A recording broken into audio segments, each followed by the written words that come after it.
Hi my dear friends and families, welcome to Cecily's Cookery.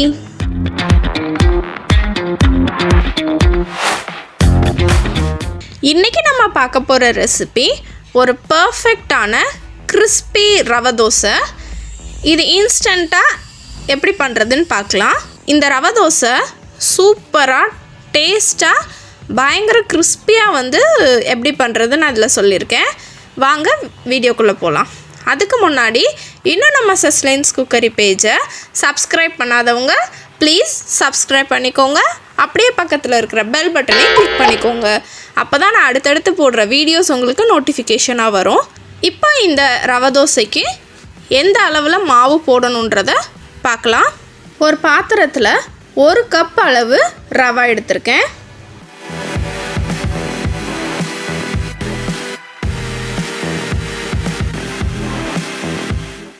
அடுத்து எந்த அளவு ரவை எடுத்தோமோ அதே அளவுக்கு அரிசி மாவு போட்டிருக்கேன்.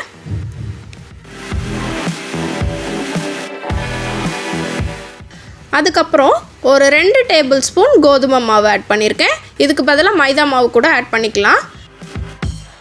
அப்புறம் இந்த மாவுக்கு எவ்வளோ தேவையோ உப்பு ஆட் பண்ணிக்கிறேன்.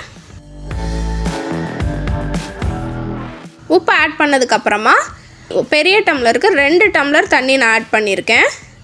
ஆட் பண்ணி நல்லா கட்டி இல்லாமல் மிக்ஸ் பண்ணி விட்டுக்கலாம்.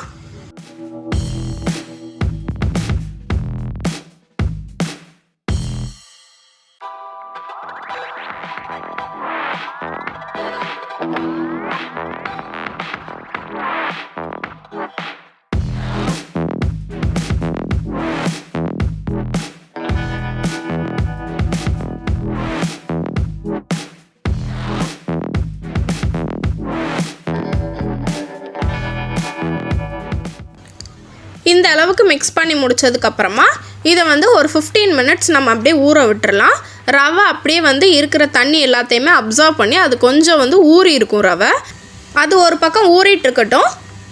நம்ம எப்போ ரவை தோசை ஊற்ற போகிறோமோ அதுக்கு முன்னாடி ஒரு தவாவில் 1 டேபிள் ஸ்பூன் எண்ணெய் ஊற்றிருக்கேன்.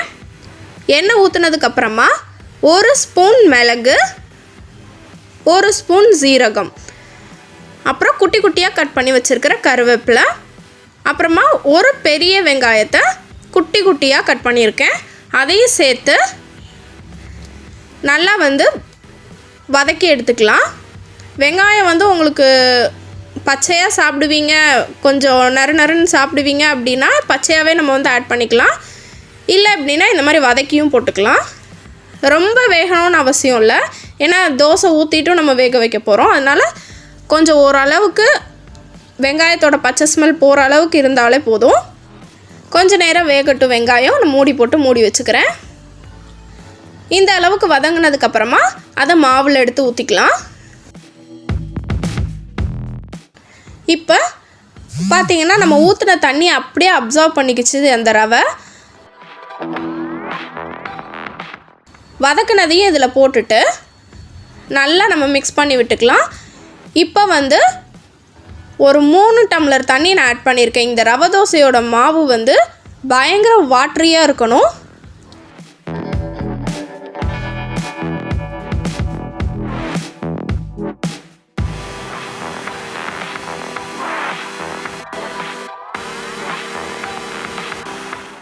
பாருங்கள் எந்த அளவுக்கு தண்ணி இருக்குன்னு. இன்னும் கூட கொஞ்சம் தண்ணி ஆட் பண்ணிக்கிறேன் நான். மொத்தமாக ஒரு 5 டம்ளர் தண்ணி நான் ஆட் பண்ணியிருப்பேன்.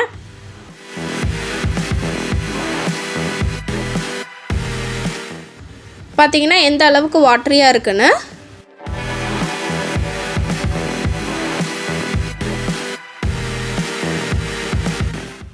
இப்போ தோசைக்கல்லில் கொஞ்சம் எண்ணெய் விட்டுட்டு அந்த இதை வச்சு நல்லா தேய்ச்சி விட்டுக்கோங்க. நம்ம ரவை தோசை ஊற்றும் போது கல் பயங்கர ஹாட்டாக இருக்கணும்.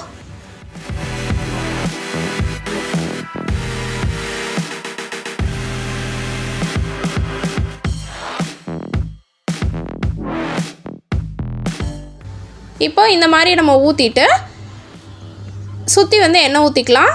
இந்த ரவை தோசைக்கு கொஞ்சம் ஆயில் எக்ஸ்ட்ரா ஊற்றுங்க. இப்போ மூடி போட்டு நல்லா ப்ரௌனாக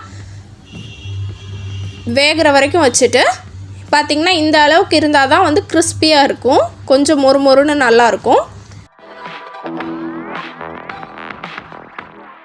ஒரு டேஸ்டான கிறிஸ்பி ரவை தோசை ரெடி ஆகிருக்கு. கல் வந்து நல்லா ஹாட்டாக வச்சுக்கோங்க ரவை தோசை சுடும்போது. மேக்ஸிமம் நான்ஸ்டிக் இருந்தால் பெட்டராக இருக்கும் ரவை தோசைக்கு.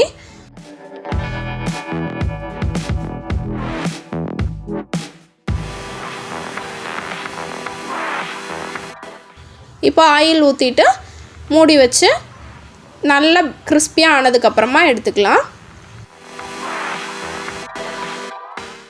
பார்த்திங்கன்னா இந்த அளவுக்கு இருக்கணும். அவ்வளோதான், ரவை தோசை ரெடி. இதை நல்ல ஒரு தேங்காய் சட்னி வச்சு சாப்பிட்லாம், தக்காளி சட்னி வச்சு சாப்பிட்லாம், இல்லை பாசிப்பருப்பு சாம்பார் இருந்துச்சுன்னா அதோட ஒரு தேங்காய் சட்னி வச்சு சாப்பிட்டு பாருங்கள், அட்டகாசமாக இருக்கும். அவ்வளோதான் ரவை dosa. Let have and enjoy.